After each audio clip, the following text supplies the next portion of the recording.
เกิดอีหยังขึ้นอีกกับบรามินต้นแก้วอีกพี่น้องเกิดอีหยังขึ้นกับเพิ่นอีกเมื่อบ่กี่ชั่วโมงที่ผ่านมาคือ7 ชั่วโมงที่ผ่านมาเราได้โพสต์ตรงบ้านฟ้าแล้วอีกแล้ว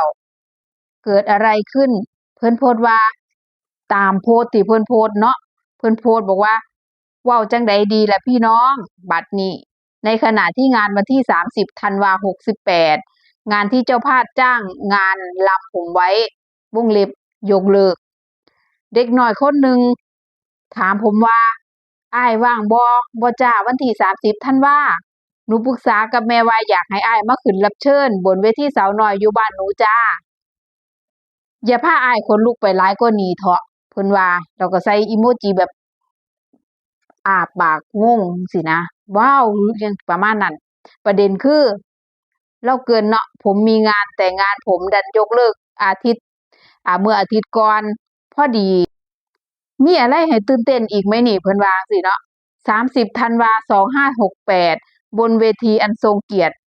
เวทีสาวน้อยเพชรบ้านแพงขอบคุณมากๆนะหนูบอสโจยูมานินจังแม่น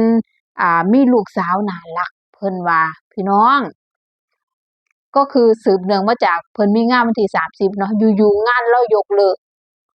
วันที่30พัดอีหลาก็ทักเพิ่นมาอีกพอดีบอกว่าอ้ายงานว่าวันที่30อ้ายว่างบ่พะนะพี่น้องเอ้าอยากเชิญอ้ายขึ้นเวทีบนสาวน้อยเพชรบ้านแพงพี่น้องฟังซอยข่อยดูมันเป็นเหตุบังเอิญหรืออีหยังจนเราบอกว่าสิให้ขนลุกอีกจักเที่ยเพิ่นว่าป๊าดอย่าพาอ้ายขนลุกไปหลายกว่านี้เถาะเพิ่นว่าสำหรับรามินต้นแก้วก็คือเป็นนักแต่งเพลงที่มีชื่อเสียงแต่งเพลงให้ศิลปินโด่งดังมากกันหลายคนแล้วก็เคยเป็นคนที่เคยให้งานอีหลาน้อยอุ๋งอิงเคยป้อนงานให้อีหลาน้อยอุ๋งอิงตั้งแต่น้องบ่ทันได้อยู่สาวน้อยเพชรบ้านแพงอีหลาก็ได้รับโอกาสจากเพิ่นผู้นี้แหละที่อีหลาโพสต์ถึงกล่าวถึงว่าทุกคนก็อาจจะเห็นคลิปแล้วที่เพิ่นเคยโพสต์เนาะว่าอยู่ๆที่ว่าปัดไปเห็นรูปเด็กน้อยเห็นอุ๋งอิงพันนึกในใจว่าโอ้ยอีหลาก็จะแม่นไปไกลแล้วก็ดีใจนำเด้อคือคิดเจ้าของคิดในใจนะอันนี้สิเกริ่นให้พี่น้อง FC ได้ฟังได้บัดนี้บัดพอคิดไว้จังซั่นอุ๋งอิงบัดทักแอดเอดโอ๊ยเว้าบ่ถูกแล้วพี่น้องแอดเฟซมาหาเราบัดนี้มาขอเป็นหมู่จนเราตกใจแล้วว่าเอ้าอ้ายเพิ่งจะเบิ่งรูปไปเมื่อบ่บ่กี่นาทีนี้เองมันว่าจนแบบจังได๋ล่ะตกใจว่าเอ้าเพิ่งเบิ่งรูปไปแล้วก็ส่งรูปที่เพิ่นส่งให้อุ๋งอิงที่อุ๋งอิงโพสต์ไปน่ะเนาะที่ว่าคนที่อยู่เบื้องหลังคนที่คอย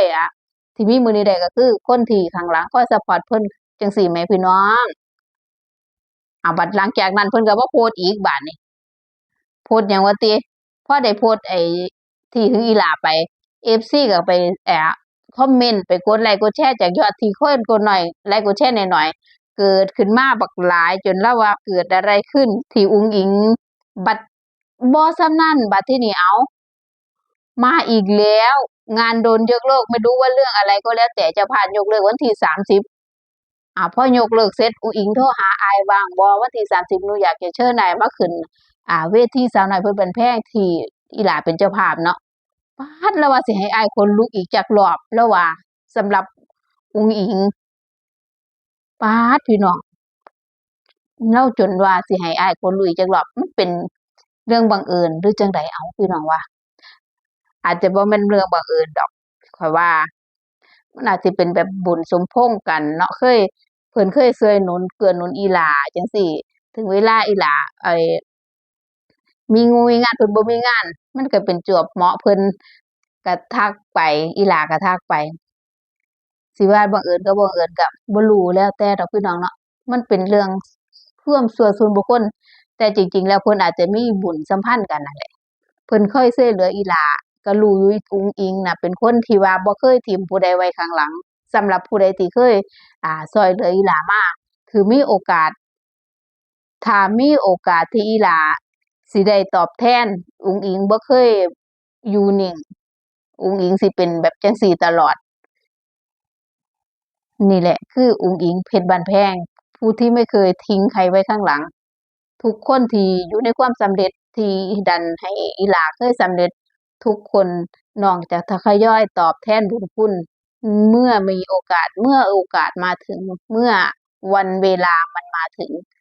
อันนี้คือเป็นเรื่องเล่าวสำหรับอุ๋งอิงเพชรบางแพงที่คนที่เคยซัพพอร์ตอีหลา